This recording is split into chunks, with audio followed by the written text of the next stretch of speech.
So basically in this video I'm going to go from 2nd grade to 5th grade, and I remember that by the hairstyles I had.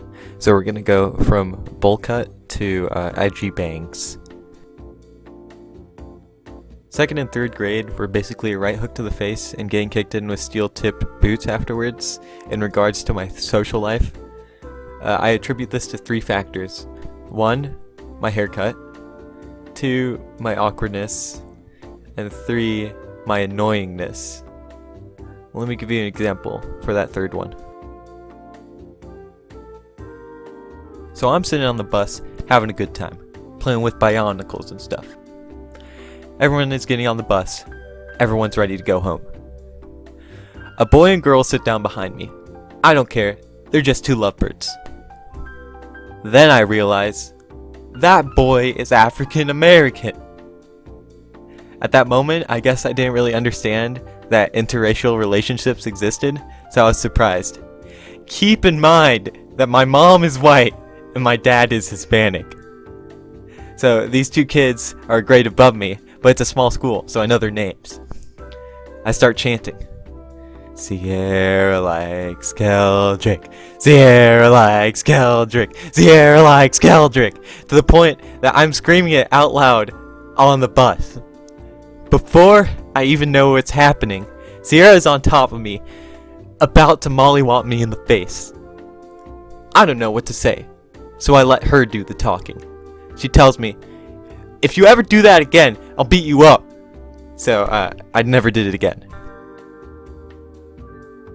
I wasn't only beat up physically in the 2nd grade, I was also beat up emotionally as well. It was 2nd grade.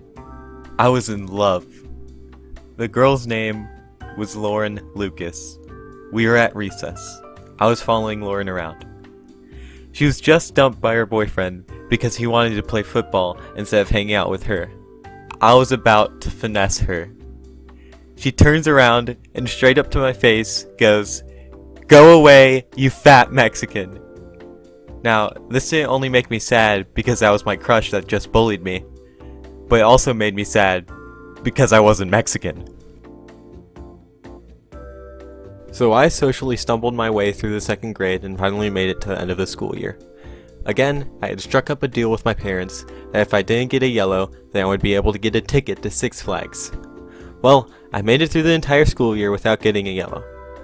The final day, I was in class and I was bored, and I drew a gorilla and stuff on paper.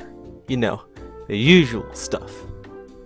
At the bottom of the paper, I wrote down, "I'm pissed off," because I was pissed off because I was bored. This little snitch that was sitting next to me looked at the paper and immediately ran over to the teacher. Her name was Olivia, and she liked olives, in case anyone was wondering. So the teacher calls me over, and I'm like, this is it. This is the end. I made a feeble attempt at crossing it out and writing stuff over it, so that, it'd throw the teacher off of the trail. The teacher was like, "Okay, Lucas, we can't let you write curse words all over your assignments, so I'm gonna have to give you a yellow."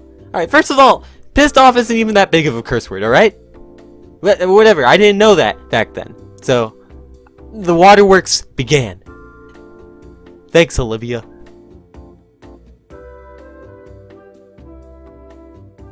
During the summer, I went to a summer camp that sucked. But whatever, I don't really care about that. What you need to know is that I was always grinding. 24/7, 365. Even during the summer, I was studying for school because my parents made me. My dad was like, you don't get to go swimming, and you don't get to play Wii if you don't practice your algebra. And so he wrote down a bunch of problems for me, and I had to do them before I could go out and play. The third grade was pretty low-key. All that I really remember is that my dad and I made this little carnival game where you had to move a circle around a shark. And if the circle touched the shark, a buzzer would go off. When I brought that to school, I finally had a glimpse into the life of a popular person. I would ride off of that high for a solid week. During the summer, I was still grinding. I wanted to skip a grade. So I learned an entire year's worth of material in one summer. Then I took the entrance exam to see if I could skip 4th grade and hop into 5th, the one with Sierra and Keldrick. So I grounded hard all summer. Then I took the test. I felt like I aced it. It turns out that I missed skipping the grade by 2 points in social studies. Are you kidding me? In social studies? Really? So I wasn't allowed to skip because of social studies, even though I wrote a letter to the superintendent saying, hey, listen, I'm qualified enough, alright? It's just social studies. It got me down, but I was going to rise like an eagle. I went to the 4th grade for a couple of days, and then I was like, I can't take this anymore. Some friends of my parents then told us about this school called All Saints Catholic School. They were like, yeah, it's totally great. Their eagle's a mascot and the school is basically a hallway. And so my parents were like, heck yes, that's just what we wanted. And so we go over and I take an entrance exam to see if I could skip the 4th grade. Boyaka 619, I pass it with flying colors. And so after I pass it, a lady was like, come check out the school. So we walk around, and she asks us if we want to check out my class to see the people that I'd be chilling with for basically the next 4 years. I walk into the class, and the lady introduces me to everyone, and she's like, what are y'all doing? And the kids go, a science experiment. And the kids are screwing around with eggs, trying to dissolve the shell. The teacher goes, but what's one of the most important things to remember about science? And the kids all together were like, it doesn't matter if we mess up, if we end up learning something in the end. Looking back, that sums up a lot of my experiences at All Saints.